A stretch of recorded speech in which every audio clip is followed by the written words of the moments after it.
cette nouvelle édition du Monde vu d'en bas, qui, comme son nom l'indique, tente de lire l'actualité du point de vue des classes populaires. Notre chronique sera consacrée à la révolte populaire en cours à Madagascar, à ses causes et à ses enjeux. Nous traiterons dans la chronique suivante d'une autre révolte populaire en Afrique, celle de la jeunesse marocaine.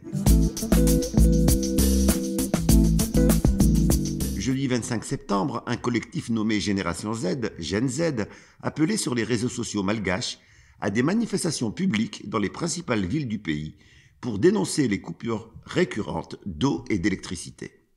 L'expression Génération Zoomer désigne les personnes nées entre la fin des années 90 et le début des années 2010, soit les 15-25 ans. Elle symbolise l'entrée en politique d'une génération ayant grandi dans un pays où les besoins de base vitaux, comme l'eau et l'électricité, ne sont pas satisfaits. Coupures de gaz et d'électricité ont été pour ces jeunes le quotidien depuis leur naissance. Le spectacle des files d'attente devant les fontaines publiques est permanent. Les habitants attendent des heures pour remplir leurs bidons jaunes qui sont devenus le symbole de la situation catastrophique subie par le peuple malgache. Une telle situation touche bien sûr en premier lieu les plus pauvres. Un marché privé de l'eau s'est mis en place avec un bidon d'eau vendu à 600 ariary, alors que le salaire quotidien médian, pour ceux qui ont la chance de travailler, n'est que de 3600 ariary, un sixième du revenu quotidien pour un bidon d'eau. Les conséquences sont similaires pour l'électricité, avec désormais la séparation des malgaches en deux catégories, ceux qui ont les moyens d'avoir un groupe électrogène et les autres. L'appel à des manifestations pacifiques de la génération Z fut entendu et des milliers de jeunes furent au rendez-vous dans les principales villes du pays, malgré l'interdiction de la manifestation par les autorités.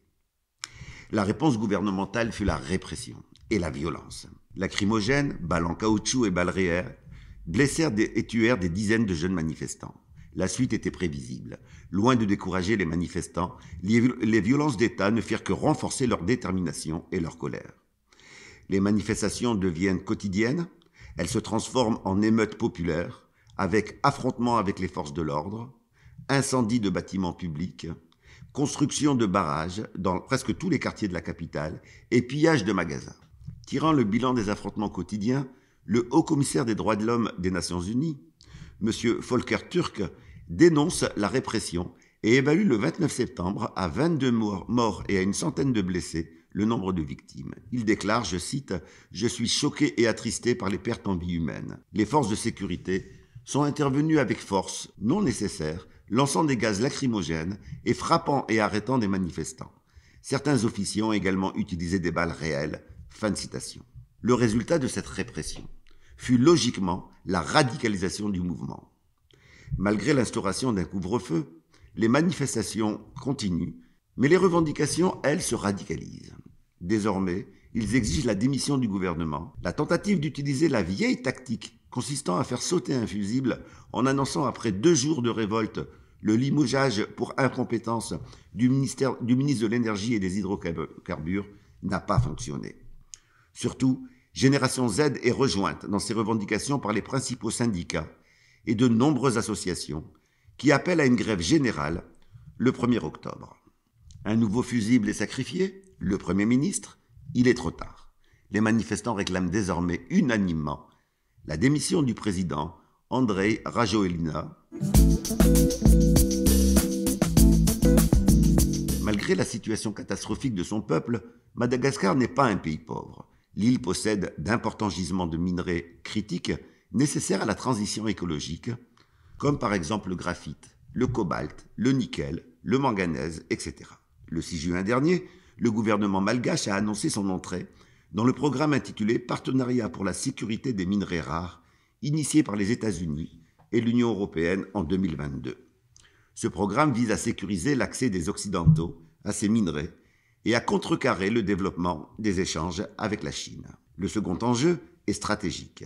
Madagascar est une des clés du contrôle de l'Indo-Pacifique et de l'océan Indien. L'enjeu est tellement important qu'Emmanuel Macron dégèle des contentieux anciens entre Madagascar et la France. Lors de sa visite à Tananarive en avril dernier, il annonce la restitution de 3 crânes, dont celui du roi Toera, tué par l'armée française en 1897. Il déclare notamment, je cite, Les liens entre nos peuples ont été parfois, nous le savons, forgés dans la douleur et nous avons engagé un travail mémoriel de fond pour apaiser les mémoires. La restitution des 3 crânes Sakalava, dans quelques mois, aura, je le sais, un sens profond. Madagascar devient ainsi le premier pays où sera mise en œuvre notre loi sur la restitution des restes humains de décembre 2023. Fin de citation. Lors de la même visite, il annonce la création d'une commission mixte franco-malgache pour régler la question des îles éparses, illégalement occupées par la France, malgré les décisions des Nations Unies. L'enjeu de ces 5 petits îlots inhabités est une nouvelle fois économique et géostratégique.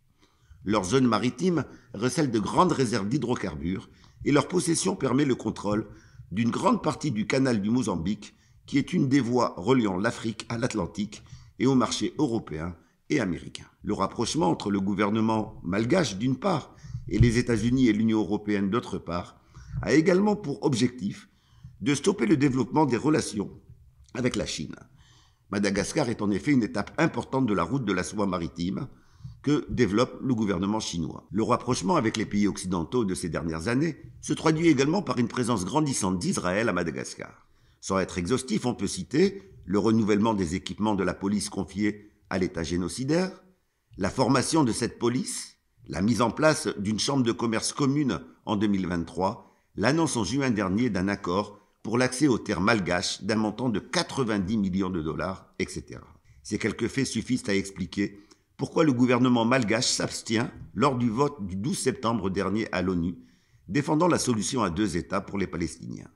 Il est un des derniers au monde à maintenir ainsi son soutien objectif à Israël. Ce rapprochement avec l'Union européenne et les États-Unis est d'autant plus scandaleux que ces derniers n'hésitent pas à imposer des conditions véritablement spoliatrices. Le 10e pays le plus pauvre du monde, a annoncé Trump, sera taxé pour ses exportations vers les États-Unis à une hauteur de 20% et même à 47% pour certains produits comme la vanille et le textile.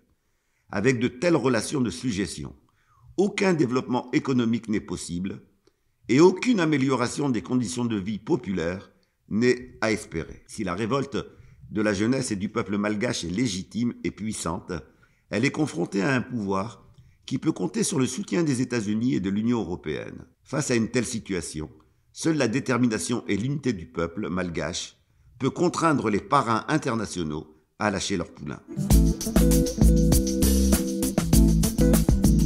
Le savoir est une arme et il commence par le savoir s'informer.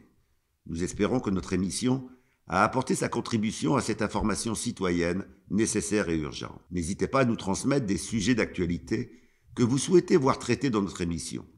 Ils seront traités dès qu'un fait d'actualité en lien avec eux permettra d'y revenir. Nous vous donnons rendez-vous dans quelques jours pour une nouvelle séance du Monde vu d'en bas.